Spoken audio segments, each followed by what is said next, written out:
All right, welcome back to the Prima Law Podcast. I'm your host, Attorney James Betzold, and as always, we've got a lot to go over today. As you know, things have not slowed down in Chicago regarding ICE arrests and abuses of the Constitution, right? Violating our constitutional rights, both by the First Amendment, Second Amendment, Third Amendment, Fourth, all the amendments, essentially, they're violating now. So we're going to go over that. We're going to go over what's going on in Chicago and any other of the recent changes in immigration. So thanks for joining us. And as always, we're brought to you by Prima Law.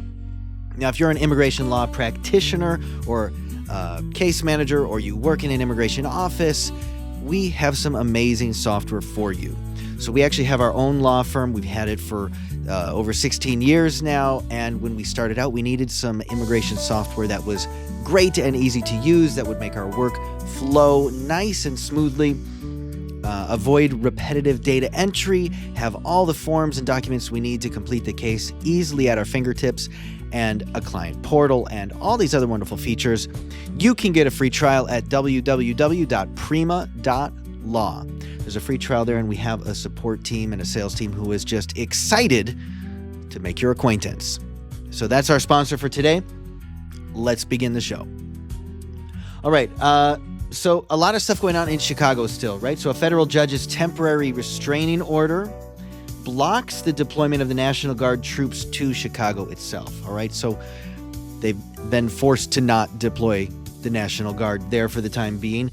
The Trump administration's appeal is pending at the Supreme Court, and DOJ attorneys just agreed to a 30-day pause to extend the judge's order, preventing that while this is up on appeal to the United States Supreme Court. So who knows, maybe next week or soon thereafter, we'll have an update from the United States Supreme Court on this. The administration claims judicial review shouldn't control the president's emergency decisions, but Illinois and Chicago cite precedents supporting strong limits and judicial oversight.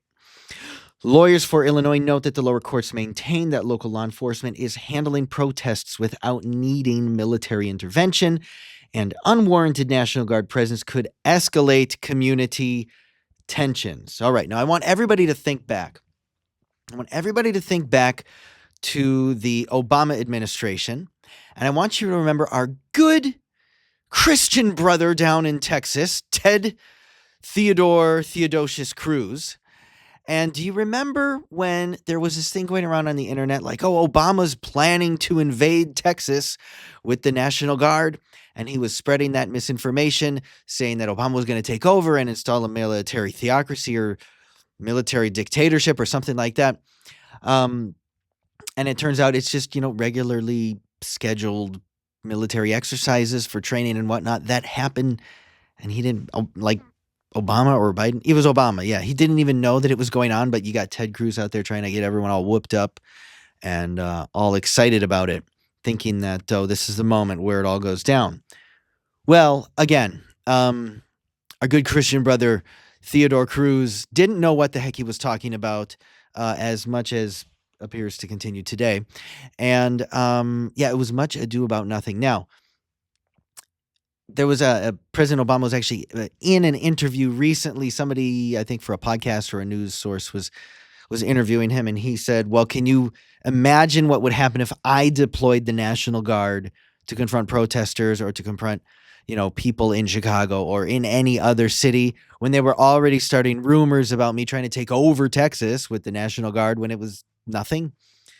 So it's pretty ironic that a lot of the people who are upset and all riled up about that, Theodosius Cruz is radio silent on this whole thing right now, as you can imagine. So kind of an interesting to point out and interesting to see that while the National Guard is actively being deployed in some places to handle with people demonstrating and exercising their First Amendment rights, the ones standing up for liberty and standing up for the Constitution are from the other side of the aisle as Theodosius Cruz. So something important to keep in mind.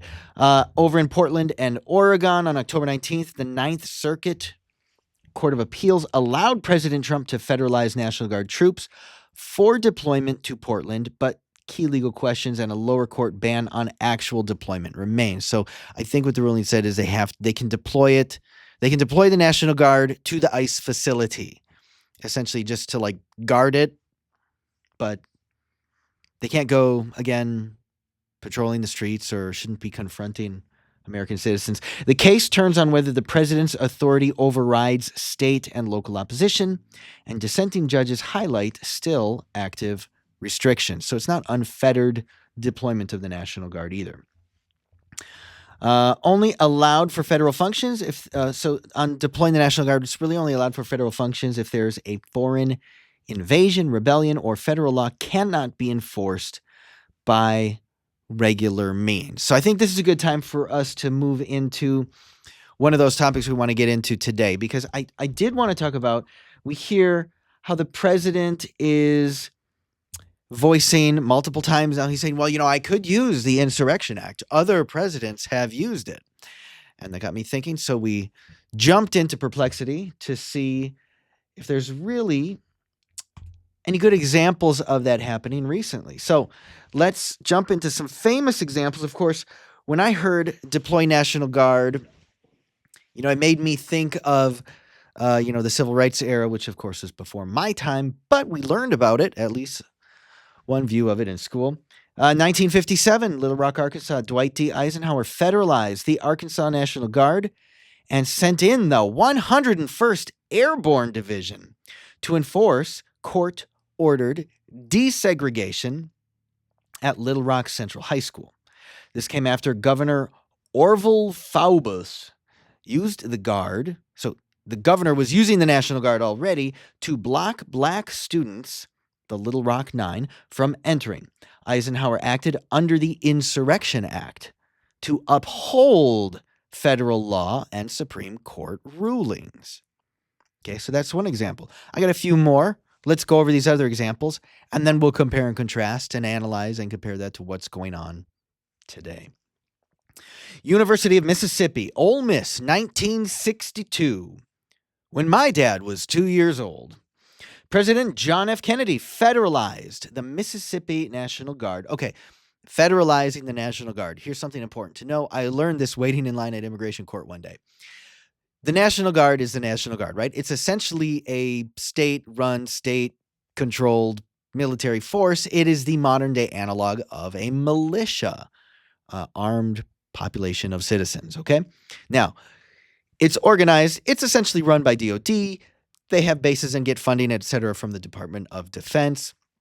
And when the President of the United States decides to federalize the troops, which he apparently can do, he can send them to friggin' Afghanistan, Iraq, or to serve terms and do tours of duty over in war-torn areas. Okay? So the President of the United States has the right to federalize the National Guard and to use them as he would the regular military.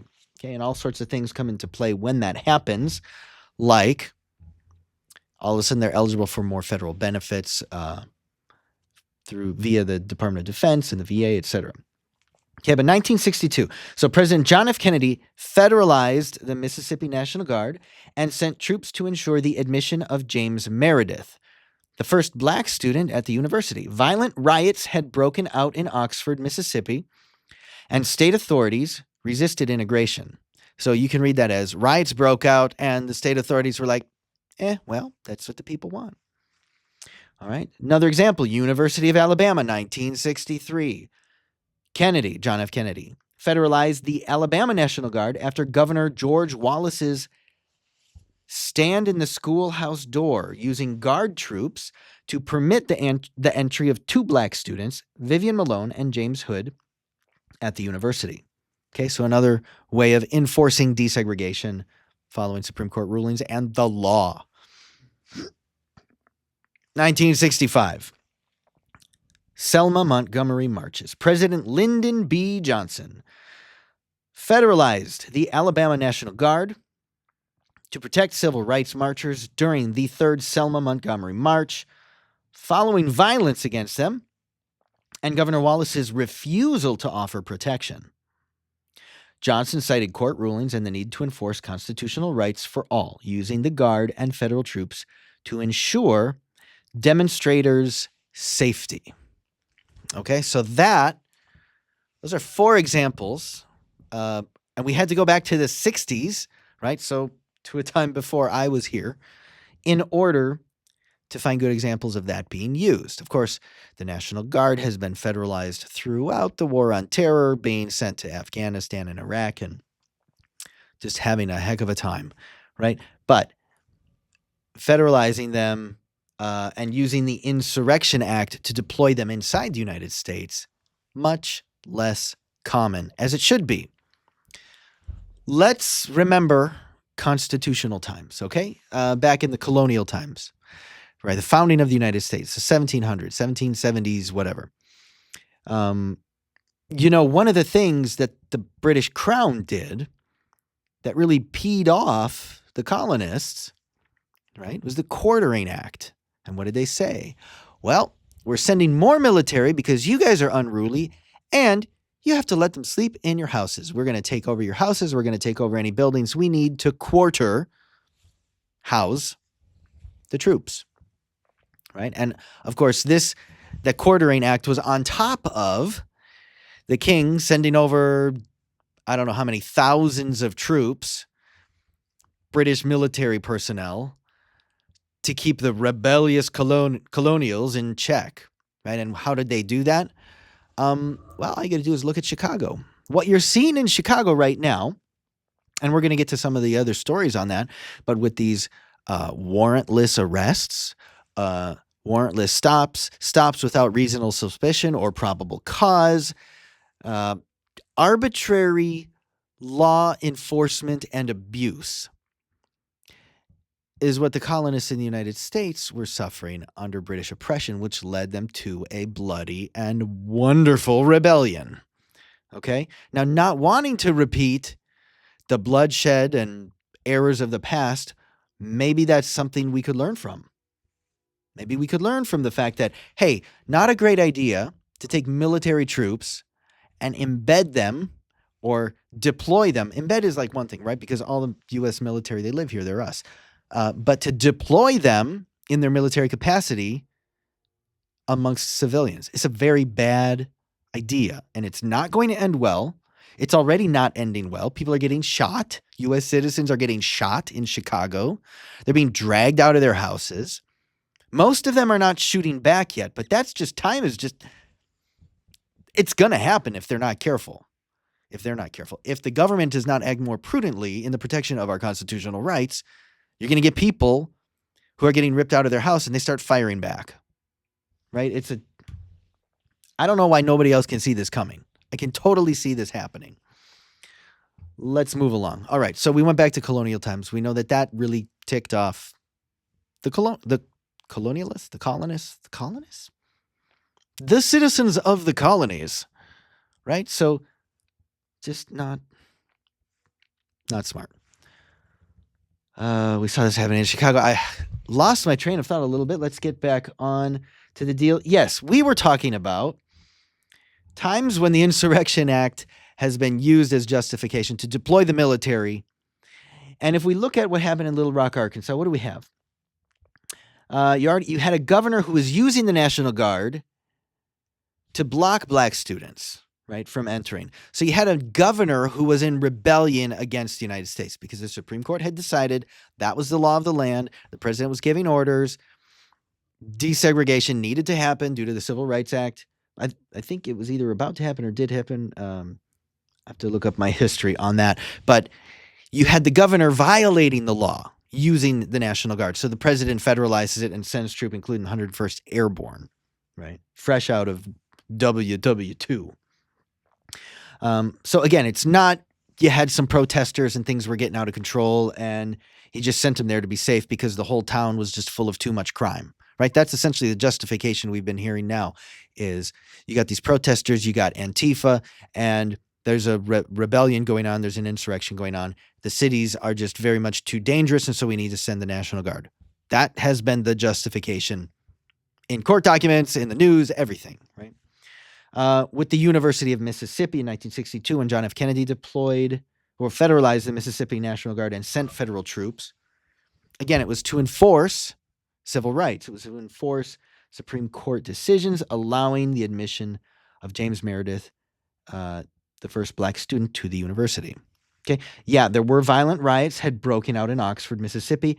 State authorities refused to bring it under control, and they continued to resist integration. So you had, again, essentially probably a justifiable insurrection because you had state government and officials refusing to follow the law, the federal law. And under the Constitution, there is federal supremacy, right? So if the federal government makes a law, even if it's for the first time something that the state was controlling before, the federal supremacy clause says federal law is the supreme law of the land. And then working in contradiction to it would be a form of rebellion.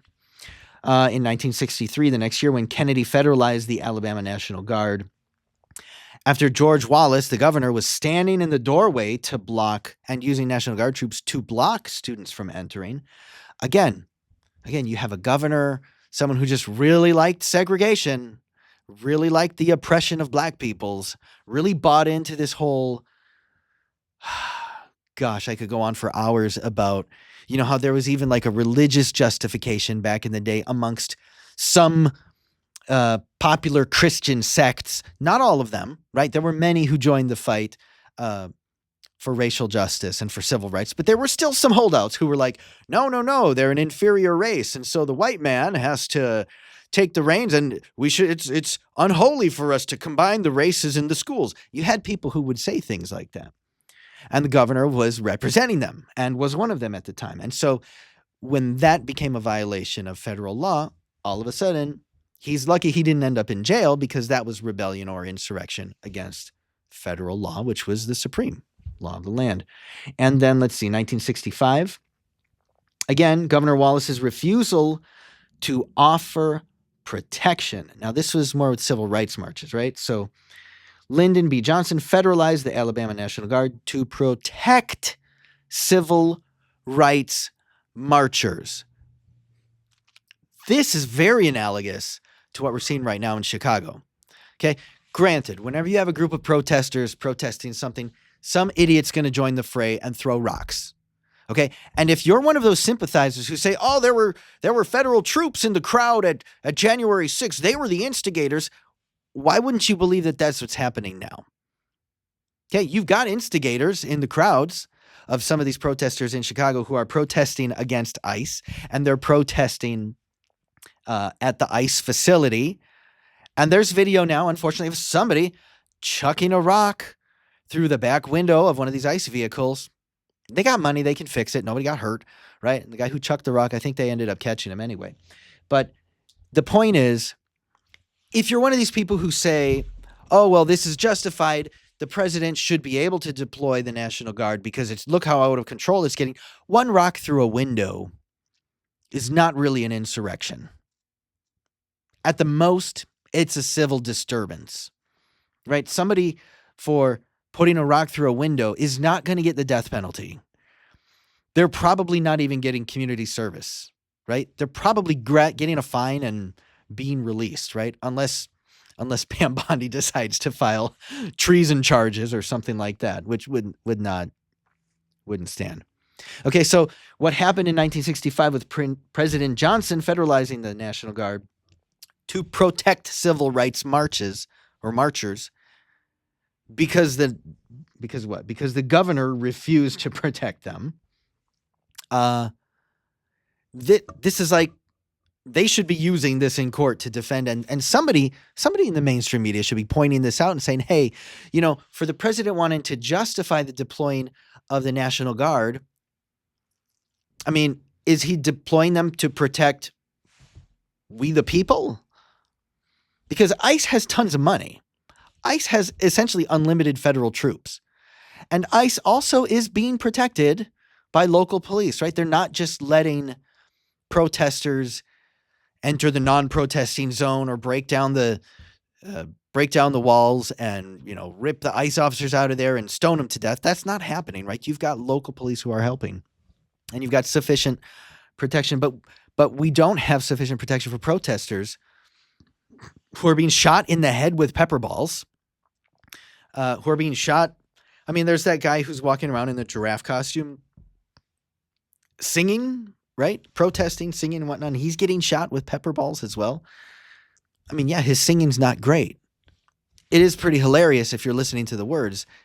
He's no talented artist, but he's an artist nonetheless. And art is free expression, and that's freedom of speech. And that's protected under the First Amendment, along with the right to peaceably assembly for the redress of grievances, along with the right to practice your religion. So you can't go shooting pastors in the head if they're calling you to repentance. You just got to take it, right? Take the fact that they're calling you to repentance. Hopefully take it to heart. But you can't be shooting them in the head with pepper balls just because, or members of the press, because that's also one of the First Amendment freedoms that we enjoy. You can't just shoot members of the press who are reporting at these events and they're not violating the law and they're not violent and they're not agitating and they're not impeding, which is the latest excuse that ICE has deployed in their arresting of U.S. citizens, right? These appointments were almost always based on a federal court order supporting desegregation or voting rights and used the president's authority under the Insurrection Act and Title 10 U.S. Code, especially when governors refused to act or directly opposed federal law. Now, directly opposing doesn't mean the governor goes out there and says, our president's an idiot for doing this. Our president's dumb and we don't support it. That doesn't count as insurrection or rebellion. That counts as free speech, right? As long as you don't have the governor deploying the National Guard to attack ICE officers when they're performing unlawful arrests, I mean, that would actually be probably justifiable. But as long as they're not out there enforcing an insurrection or an open rebellion, you got nothing to stand on. Governors are like anybody else. They have freedom of speech. They can say what they want. We all have the right to participate in the marketplace of ideas. And the best solution to speech or ideas or government action that you don't like is more speech, not less of it. And that's what was guaranteed to us. That's what our founders knew we needed to avoid the kind of oppression that the King George, whatever the heck he was, that King George was subjecting Americans to at the time. All right, we're going to move on to our next bit of news here. And Chicago police, per findings in the federal arguments, are still conducting crowd control, routine law enforcement at protests and immigration facilities without National Guard assistance because they don't need it. There's enough local law enforcement who are actually helping out. Police leadership have not publicly supported deployment, citing risks to community trust and possible escalation of violent clashes with protesters. We've got some other citations there. I want to go back to something else that we were reviewing here because these are the sort of things that just cause problems when they happen. When you're deploying, let's see, where's here we go. I found my list of things here. Okay, there's the up-to-date. There's those things that we went over, covered that. Civil rights, we covered that. All right, requirements. Here we go. This is the other thing I wanted to go over is the requirements to invoke the Insurrection Act. Okay, there's a few ways to do it. Way number one is under what's called Section 251, which happens by state request. So a governor of the state can call the president and say, Mr. President, we are under invasion or we're under an insurrection or a rebellion. We can't control it ourselves. We tried to deploy the National Guard on our own. It's not working. Please help. Okay. The president may act if a state's legislature or governor, if the legislature cannot be convened, formally requests federal aid to suppress an insurrection. This method respects state sovereignty and requires an explicit invitation from state authorities. Okay, so first, the legislature has to require it if they can't be convened because of the insurrection. A governor can do that. The second way is under Section 252, obstruction of federal law. The president may unilaterally deploy troops if unlawful obstructions, combinations, or assemblages or rebellion make it impracticable to enforce the laws of the United States by ordinary judicial proceedings. Okay, this requires a high threshold. Federal law enforcement must be systematically obstructed, not just challenged, by ordinary criminal activity. Now, I would submit to you that one rabble-rouser putting a brick through an ICE window or going out and trying to punch an ICE officer, that would fall under ordinary criminal activity. It's a federal offense to assault a federal officer. Don't go doing that, okay? Subject, of course, to common sense. Subject, of course, to the common law and United States law, which says you have the right to resist an unlawful arrest with reasonable force up to unaliving force, right? It's there. But to get there, you're going to end up dead. So you don't want to do that, okay? You try assaulting a federal officer, no, they're going to win because they'll call their buddies and then they'll call their backup and then you will be dead. Don't do it. So I don't see this. Nobody sees this right now, right? The only one who claims to even see it is probably the president himself when he says, oh, well, they're being prevented from doing their job. Yeah, but it's just by ordinary criminal activity, if at all. And here's the thing. It has to be criminal activity. What we're seeing a lot of in Chicago is a number of, some would say patriots, exercising their First Amendment right to follow ICE vehicles around the city, honking their horns, flashing their lights, letting everybody know, using megaphones, right, saying, these people in front of me are ICE. These are ICE. These are ICE officers, okay? What they're doing there is not obstruction. It's not impeding because they're not physically blocking anyone. They're literally not stopping them from doing their job. They're just letting the rest of the world know these are police officers, and that's a First Amendment right. And I would like to remind you, because some of you may say, well, that's not, you can't use freedom of speech to do that. You can't do it to obstruct an investigation. Nobody's being obstructed, okay? And there is Supreme Court precedent on this as well. You can look up the case, but I'll remind you of a case we learned about in law school, okay? And many of you, if you ever drive a car on a cross-country trip, you've seen this. If you're a trucker, you know exactly what we're talking about, okay? We're cruising down the highway, slightly above the speed limit, as always, depending on, where we are. It's either, 75, maybe 80, maybe 85. And we see vehicles, it's a split highway, right? So we're going, let's say, southbound and they're going northbound. And we see them in a distance. The opposing traffic is flashing their lights. What does that mean? That's international signal for there's a speed trap or there's a police officer behind me somewhere. So it signals to all the drivers ahead of you, slow down, be careful, because we're all out here looking out for each other, okay? This tends to happen, I would say, in more rural areas, right? You might not see this happen downtown Detroit or any of the big cities, but it happens all the time on a long haul, okay? If you've ever done a road trip and you've seen this happen, you know what I'm talking about. And sure enough, now we can follow it. Maybe it happens less now because on all our phones, on Google Maps or Waze or even Apple, people can put into the map, oh, there's a police officer here. There's a speed trap here. Okay, that's not obstruction.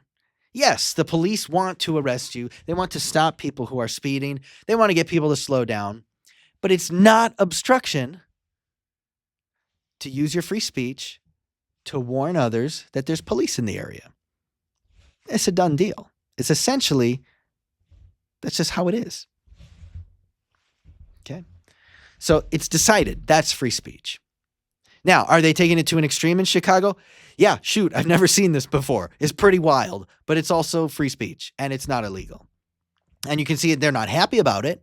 Does it make it harder for them to do their job? Well, when you think about the fact that their job right now is to go drive through neighborhoods, walk through neighborhoods, find people with brown skin or who look Latino. And it's not just brown, it's black, right? There's plenty of videos now. If you go to the Illinois subreddit, right? Go to Reddit, go to the Illinois Reddit, you're going to see nonstop videos of cops picking up black kids, black teenagers, picking up Latinos of all sorts, drawing their guns, tossing flashbangs, like just at cars who are honking and making noise and saying, hey, there's police here. You'll see stories of people getting shot. You'll see stories of, we don't know if they're immigrants, but their kids are in the hospital. And now mom's there to visit or to go drop them off, and they're getting arrested and detained. I mean, it's absolutely inhumane. So some would argue that that's not their job because it's illegal to stop someone without reasonable suspicion. It's unlawful to arrest someone without probable cause. And they are stopping and detaining all sorts of black kids saying, "Hey, are you an immigrant? Where are you from?" And they're like, "Yo, bro, I was born here, bro." "Well, prove it. I don't know how to prove it. All I got's a school ID." "Well, then we need to stop you and take your picture and run it against our database and blah, blah, blah." That's unlawful. Okay, so if a citizen is preventing anyone, including a federal agent, from doing something unlawful, that's not a crime. It just isn't. Okay, so when we look at the example here and say, oh, well, they're being impeded from doing their job, they're not being impeded. They can still do their job. ICE can still take they go to their office, right? They can dig into their database. They can go through the local criminal files. They can find people with Spanish-sounding names, dig a little deeper, and find out if they're a citizen, right? They can do that. They can still go after people who are criminals. They do not need to be going down with Border Patrol now and ICE into Chicago neighborhoods and arrest everybody whose skin color is not white. And some people whose skin color is white because they accuse them of impeding. You can't be impeding a lawful investigation if the investigation is not lawful, my friend. It's a weird time out there, to be sure. Certainly not a justification for deploying the National Guard. Certainly not a justification for invoking the Insurrection Act. I almost said the Resurrection Act. Wouldn't that be a gas? All right, there's a third way to invoke the Insurrection Act. It's under Section 253 of the Act. The president may act if insurrection or domestic violence not being like someone's beating their wife or their wife's beating the husband, as the case may be. That's not that domestic violence. Domestic like in the United States, violence in the United States. So if insurrection or domestic violence opposes or obstructs the execution of the laws of the United States. Hey, that's what we saw. That's what we saw in all throughout the South during the end of segregation, right? After the Civil Rights Act. We saw that in the example with President Dwight D. Eisenhower and JFK when they were enforcing federal law by letting the black kids go to school, go to university, and protecting the protest marchers, the civil rights marchers. Okay? Under that section, Section 254, the president must issue a public proclamation. Oh, we know Trump's going to love that. He's got those already. He knows how to write those. The president must issue a public proclamation ordering insurgents to disperse and retire peaceably. This provides notice and an opportunity to comply without military intervention. I don't know that I've seen that proclamation yet. My guess is they're going to do that at some point. Okay. The act does not require prior congressional or judicial approval, except for Section 251, which requires a state request. The president's determination can be reviewed by courts if statutory requirements are challenged. Courts require the president to prove necessity. A generalized breakdown in law and order or mere policy disagreement is not enough for invocation. Let's read that again. A generalized breakdown in law and order, one riot, right? One protest, perhaps, or mere policy disagreements, which is, I wouldn't say mere, but it is a pretty big policy disagreement, but it is a policy disagreement when the president and DHS head says, yeah, just go arrest anyone who looks suspicious. And when you got one Supreme Court justice who's stupid enough to say, it's just going to, if any good Americans are inconvenienced, it'll just be a minor inconvenience and it's just going to be a small thing. Meanwhile, people are getting shot in the head and arrested and detained and threatened with criminal charges and threatened with impeding, having their vehicles rammed by federal agents. This is all very well documented. This is not hyperbole, I'm afraid. So there's certain requirements to be able to invoke the Insurrection Act. And as we've reviewed here, the president does not have a leg to stand on, which does not mean he's not going to try it. He may still do it. But when challenged at court, what have we seen so far? I saw a wonderful quote, and I'm actually going to need to pop that into the AI here real quickly to find it. What is the recent court case that said, it said something like political disagreement or protest is not the same as rebellion. There was a decision, and the judge said something like that. Let's find it. There we go. The recent court case establishing that political disagreement or protest is not equivalent to rebellion for Insurrection Act purposes is reflected in several decisions. Okay, it wasn't one, I guess. And legal commentaries from September and October 2025. State of California v. Trump, 2025. Central District of California. Judge Breyer found that deployment of National Guard troops for crowd control, blockades, and law enforcement in Los Angeles violated the Posse Comitatus Act and did not meet the Insurrection Act's requirements. The ruling explicitly stated that political disagreement, protest, or even localized violence does not alone constitute insurrection or rebellion, reaffirming that invoking the act requires evidence of genuine emergency conditions, systematic obstruction to federal law or insurrection, not mere unrest or opposition to federal policy. Okay? So driving around, following ICE, being smart and letting everybody else know is free speech, not insurrection. The Insurrection Act requires, right, we talked about what it requires already. Let's go to, so that was Judge Breyer's ruling. Let's see here. Yeah, okay, so and it's cited here. So protest, here's another citation. Protest, even if widespread or including isolated violence, does not legally amount to rebellion under the Act, supported by precedents such as Yates v. United States, 1957, Noto v. United States, 1961, and Brandenburg v. Ohio, 1969, as reaffirmed in modern decisions. Political advocacy is broadly protected. Only incitement of imminent lawless action rises to insurrection. The Act, and these are excerpts from the decision, the Act requires genuine emergency conditions, not disagreement with local governance or ordinary crime. And you won't even believe this. Like I was pretty blown away when I saw that there are instances now of ICE who were being, you had a crowd of protesters that had gathered. They're in a vehicle and they want to go one way.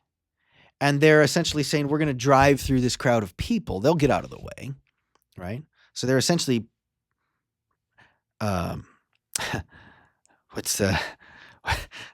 premeditating ramming through a crowd of people, a premeditated crowd ramming, right? Which never ends well because you got some people who really believe what they believe and they'll say, you know what? I'll take a broken leg or a broken chest or a broken femur, and they end up getting run over. Right, which then is unlawful for the ICE agents to do. You can't assault people with a vehicle. And you have local police there yelling at the ICE officers, I'm telling you, if you go through that crowd, you will be arrested. So fortunately, we have local law enforcement who are still willing to stand up and enforce the law, not simply become a bully, become some sort of tyrant, which is what we're seeing. These ICE agents have become tyrants. Again, another reason I'm not going to Chicago for the time being, at least with my family members, because you got a bunch of tyrants walking around or driving around who think that they're in charge. And unfortunately, unless you're going to pull a gun and fire on them, they are in charge, right? Because they do have the guns in Chicago, right? Law-abiding citizens typically do not in Illinois have firearms because their concealed carry laws are garbage. All right, let's go on. Uh,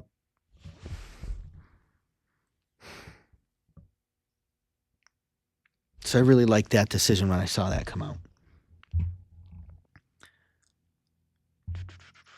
Oh, look at this. Looks like we have a table here of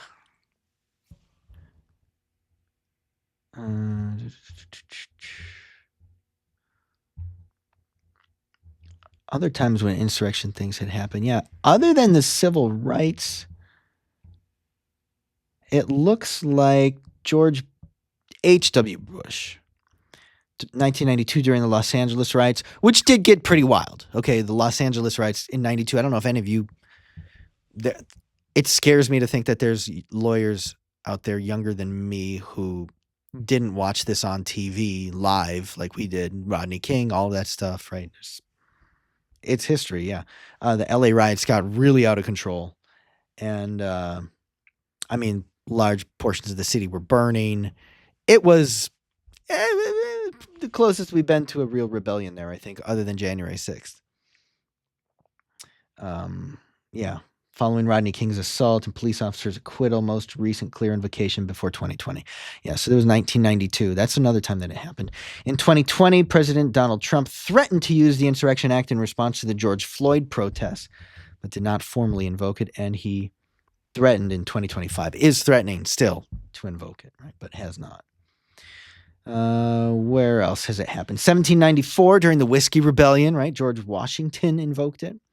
1861, President Lincoln invoked it at the start of the Civil War. Pretty clearly an insurrection and rebellion. The rebels, Confederates were rebels, right? 1871, Ku Klux Klan violence by President Grant. Yeah, I mean, they were still essentially trying to fight the Civil War there. 1914, under Wilson, because of labor strikes and the Ludlow Massacre in Colorado. And again, we talked about Eisenhower, Kennedy, because of desegregation, school integration, the Selma March protection in 65 and 67, the Detroit riots in 67.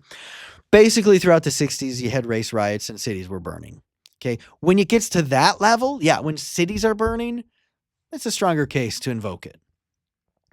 92, Los Angeles riots, and then, yeah, that's the only times it was really invoked. So it's not something that's just like, oh, I'm just going to declare an insurrection. You can't do that. That's not how it works because we're a nation of laws. All right.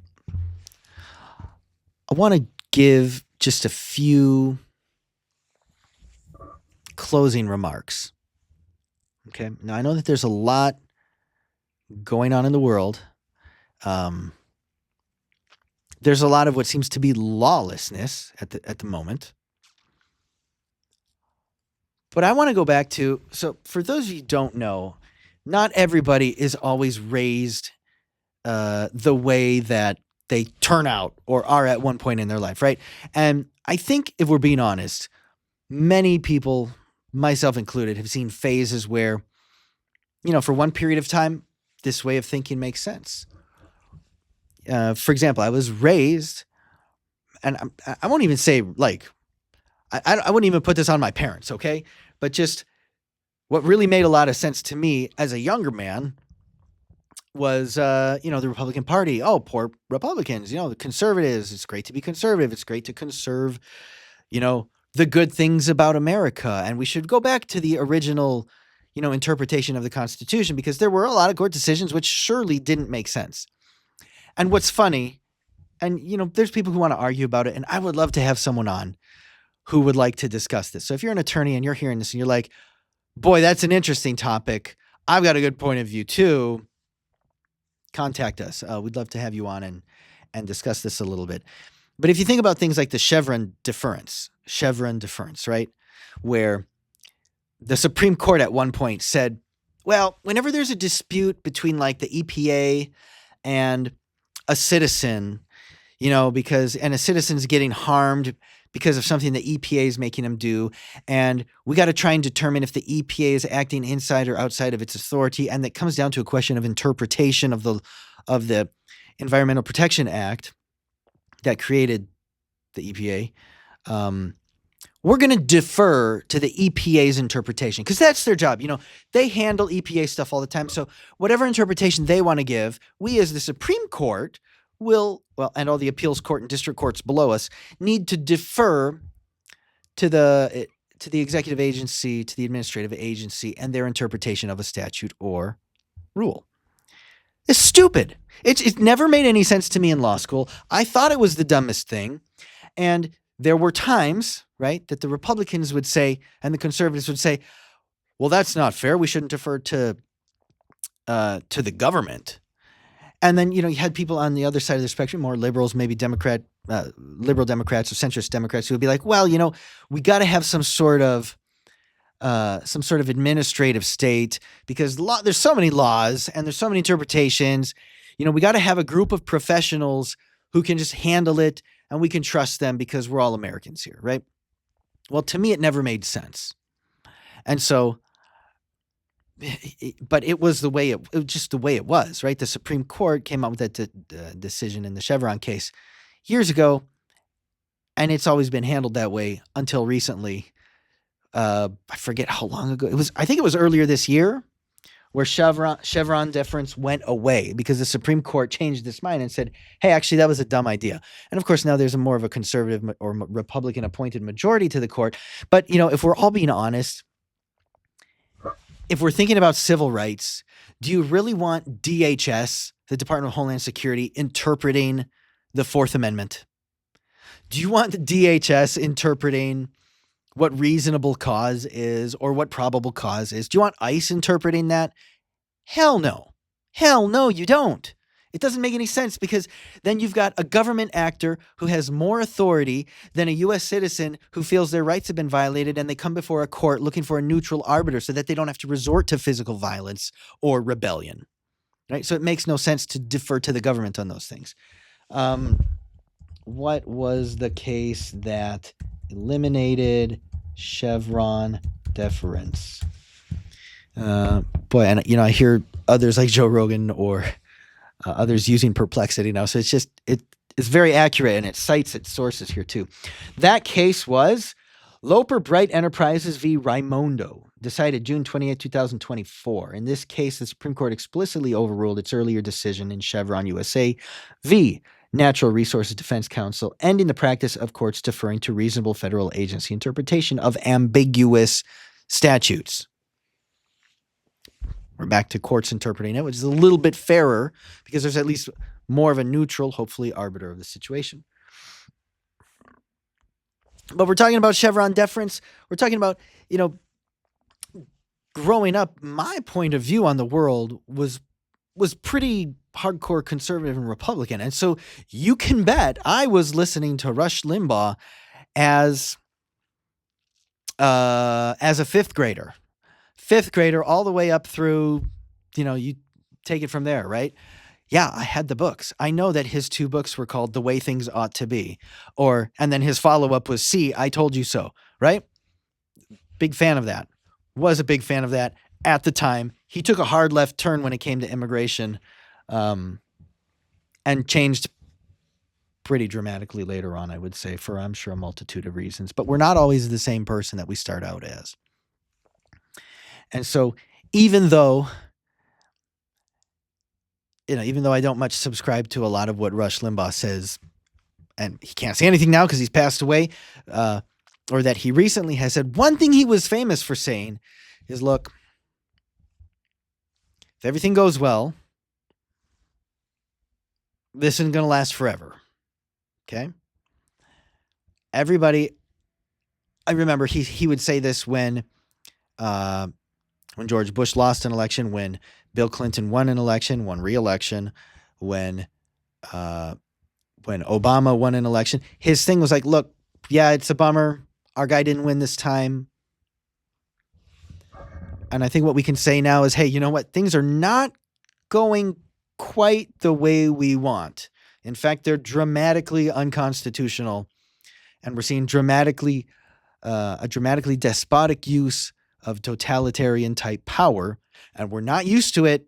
And so it's making us angry. It's making us frustrated. It's making us think dark thoughts about the future, perhaps, right? maybe we're starting to fall into these. Well, I'm not, and I hope you're not. But there's always those conspiracies, and you'll see it. It happened on both sides. In the example I gave earlier, Ted Cruz was literally saying the president of the United States was going to invade America. And what even philosophical or logical sense does it even make? He already has America. Okay? The president has America. He doesn't need to invade it. He won the election. Like a majority of the people, usually, or electors, voted him in. But there are those conspiracy theories, and people are saying, oh, Trump's going to try and turn this into a theocracy now because he's funded by all these people who want a theocracy. And there are some people who fund him who would love a theocracy, a Christian theocracy. Those never turn out well either, by the way. No theocracy turns out well for minorities anyway. In fact, I would say probably a Christian theocracy in the United States wouldn't even turn out well for Christians because you would have your radical ones who believe that you can't cut your hair if you're a woman and you can't use birth control. And then you would have there's a myriad. Just go do that at your church. Okay. Go find a congregation, go find a church you agree with and do it there. Okay. But there are people they're saying, I'm starting to hear things like this. We're starting to hear, oh, Trump's going to run again in 2028. And then of course you get the people say, well, no, he can't, he's term limited. There's 2 terms. It's in the Constitution. It's pretty open and shut. And you got idiots like Steve Bannon out there. Oh, well, we've got a team of our best guys working on it. We think we've found a way. Essentially what they're saying is they're going to have J.D. Vance run as president or somebody run as president with Trump as the vice president. And then as soon as J.D. Vance is sworn in, he can relinquish, get appointed vice president, and the Trump as vice president would actually take the place as president. So I think we all need to remember that J.D. Vance at one point was a never Trumper. So if they're banking on him relinquishing the presidency, if he wins, if he goes through all that effort to win, just to give it up, to give it to someone who's not supposed to be in power, but technically could fill out the rest of that term, I think you're ridiculous. I think maybe he would revisit his roots as a never Trumper and say, you know what? We gave it a run. I win. No, I'm not going to relinquish power. It's a ridiculous idea, right? But you're hearing people say this and they're getting worried about it. And they're like, oh, well, maybe we're going to end up living under a dictatorship again. I don't think we're quite there. I don't think we're quite there because the courts still work, right? And try as they might, and as many judges as they may want to appoint, if they want to remove enough judges to be able to appoint enough judges to solidify totalitarian or dictatorial control like Maduro in Venezuela, you're going to have to impeach those judges, and that's got to go through Congress. Okay, so it's impeachment and removal. It's a whole process. The courts are still working. We're seeing, and it's not just in the Ninth Circuit, but the Seventh Circuit, the courts are working. When Trump says, I want to federalize and deploy the National Guard based on this, based on that, or because I think there's an insurrection, they're pushing back and they're saying, no, actually, Mr. President, that's not how it is. And we're going to see the process work its way up to the Supreme Court. And to be fair, we've seen a lot of radical stuff happen in the Supreme Court in recent past. So, could we see a different country by the time Trump's term is over? Yeah, maybe it's a little different. But ultimately, we're going to be able to vote. Okay, we still can vote, right? Midterms are coming up. We're going to be able to vote and make our choices known. We're able to sue in court, right? I'm still here. They haven't arrested me. I'm exercising free speech. I'm exercising my right to represent individuals in front of court as well. Okay, we still have lawyers. And for all those of you who always like to make the joke, oh yeah, we should just kill all the lawyers. Yeah, that's the first thing we should do. Yeah, dummy. I won't call you a dummy. I'll say dummy. That's what happens in a Shakespeare play when an absolute totalitarian monarch is taking over. He said the first thing we do is kill all the lawyers. Don't need them. We don't want them harassing us. Nobody has rights anyway. Okay? If you see something like that happen, yeah, start to worry. Go polish up your AR-15s. Maybe buy some ammo. But it's not time. Okay? The world's we've got a lot to do before this is over. And I am heartened to see, different organizations different attorneys, different law firms pushing back, the ACLU and a lot of other civil rights organizations pushing back against an over-aggressive ICE, an over-aggressive Border Patrol, an over-aggressive DHS, an over-aggressive President of the United States. Okay? At some point, it's going to calm down. It's not calmed down yet. Hey, keep fighting. Keep using your First Amendment. Keep using your right to assemble, your right to protest, your right to free speech, your right to flash your lights and to use a megaphone to let people know that there's police officers around or there's law enforcement around. And so if they're brown or black skinned, to be careful. Okay. I never thought we would be having this discussion where we would be announcing that, yeah, black and brown people, once again, are being intimidated and harassed in cities. And it's no coincidence. It's no coincidence that this is happening in Illinois, in Chicago, an area that by and large did not vote for Donald Jehoshaphat Trump. Okay? They didn't vote for him. And so what did they say? Oh, well, there's an insurrection. Oh, well, they're a blue city. Oh, well, we're going to teach them and their governor. Oh, well, this is revenge. It's politically motivated revenge. And at some point, it's got to stop. And fortunately, we still have the courts as a resource that can be used for that. Fortunately, we still have local law enforcement. And hey, I know it doesn't all look great, but that video that we did see come out of Illinois near the Chicago, where ICE was trying to drive a car through a crowd of people, we do have law enforcement on our side still saying, if you do that, you'll be arrested. And the other thing I wanted to mention, because this is important as well. ICE is prevented right now from making arrests at court. Are they still going to try it? Maybe. Are they going to be found violating the court's order? Maybe. But the judge in that case said ICE is not allowed to arrest people at court. They're not allowed to go for collateral arrests. And if they do, those ICE officers are subject to arrest for violating that court order. So there's protection to be had. Okay, ultimately, how is this all going to play out? I don't know. I mean, we do have immigration laws. They've been laxly enforced for many years. Okay, and I'm saying that as an immigrant advocate, right? I think that's the way to enforce them, is to come up with policy so you don't need to send idiots out there with guns and handcuffs and pepper spray and zip ties going and harassing all the black and brown people in your town. You need to have better policy. Come together and say, hey, you know what? We've had a wide open border for a long time. It's pretty secure right now. Okay? The flow of immigrants across the border is pretty much a trickle. In fact, it's ridiculously tight enforcement down there now. And now that that's happened, maybe it's the time for the legislature, for the Congress to say, hey, you know what? We do have a problem because there's a lot of undocumented individuals here. Why don't we put in a process to have them identify themselves? We can use a series of carrots and sticks, right? Just register, get a work permit. We'll give you deferred action. Let's create an avenue to some sort of status. And at this point, I'm not even saying it needs to be residency. Maybe it is, you'll get some sort of protected status indefinitely, but it's not residency and it's not a path to citizenship, right? Unless you have some other collateral path via a spouse petition or some other lawful visa or something like that.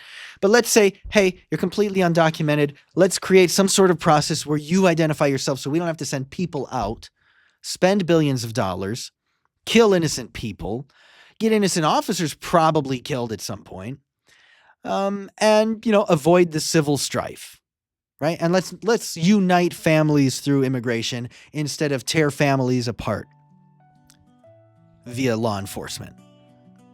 Maybe as a public policy, we can do that. There's a shortage of workers. You talk to any construction company, any roofing company, any windows and siding company, they're hurting for labor right now. You talk to any agricultural concern, they're like, how can we get drones to do this for us quick because we don't have people anymore, right? Crops are going rotten in some instances. So it's time for a policy fix where instead of losing money and whatever, the government could be making money. The government always makes money on these sort of programs. You put a price tag on it. You say, hey, here's the filing fee. Here's what you file. What are we going to give you if you pass the record check? If you're not a danger to society, right? We don't care if you got prior removal orders because that whole system's garbage anyway. But if you're not a danger to society and you've got a job or you're helping out or something, we're going to give you deferred action. No. Deferred action is not going to work. That's not really strong enough. You need to create something a little stronger. You need to create something that's distinct from a permanent resident, right? Some terminology used in previous years was temporary resident. We're going to give you temporary resident status. You don't get to vote. You don't get to become a resident. You don't get to become a citizen. But you can live and work here. And you can travel home and back. Okay? Basic things. You let that happen, you're going to get everybody, literally everybody who is undocumented here will voluntarily register, and you'll have, not just that, instead of sending an army of ICE agents to go round people up and get them registered, you'll have an army of volunteer attorneys and nonprofits who are getting people to do this because it's a societal good. Okay? It's not going to cost the government anything. The government will make money on this. Case in point, USCIS, the agency whose job it is to receive and adjudicate most petitions, they're a net gain for funds. They're funded off of the fees that they gather, and they end up giving money to the rest of the government because they always have a surplus. Okay, so there's a policy solution here. But for those of you who are a little disheartened right now, of all the odd people I may be citing to you, just remember what Rush Limbaugh says. He's president now. He's not strong enough on his own to destroy the whole country. He's not enough. He's not strong enough on his own. No matter how strong you may seem and how many people may be collaborating with him at the moment, that president, of course, Rush was always talking about Clinton or Obama or a Democrat president, but we can use this towards a Donald Trump presidency. They're not strong enough on their own to tear down the United States of America. With that, I'm going to leave you just with a brief reminder of our sponsor for today. Our sponsor is Prima.Law. Prima.Law is immigration case management. So if you're an immigration attorney or immigration service provider, maybe you run a nonprofit or you run a clinic at a university, we have immigration case management software for you with the over 150 predefined templates. We have a package assembly tool. We have a client portal tool. So you get your client connected to the client portal and they can upload their documents for their case right to that, and it goes right into your case, and you put that into package assembly, get it all together, get it submitted either via mail, right? We have the functionality to create PDFs, or use our convenient e-filing feature. For any of these petitions that you can e-file now, do that. It's quick, it's easy, it's reliable. We have a wonderful way to do it. So go check that out. You can find a free trial over at www.prima.law. But don't lose the opportunity to meet with David or one of our other staff over there who would love to walk you through the product just to make sure it's going to be a good fit for you and to show you the basics as well to get you off and running right away. Find information at www.prima.law. Thank you again for joining us this week.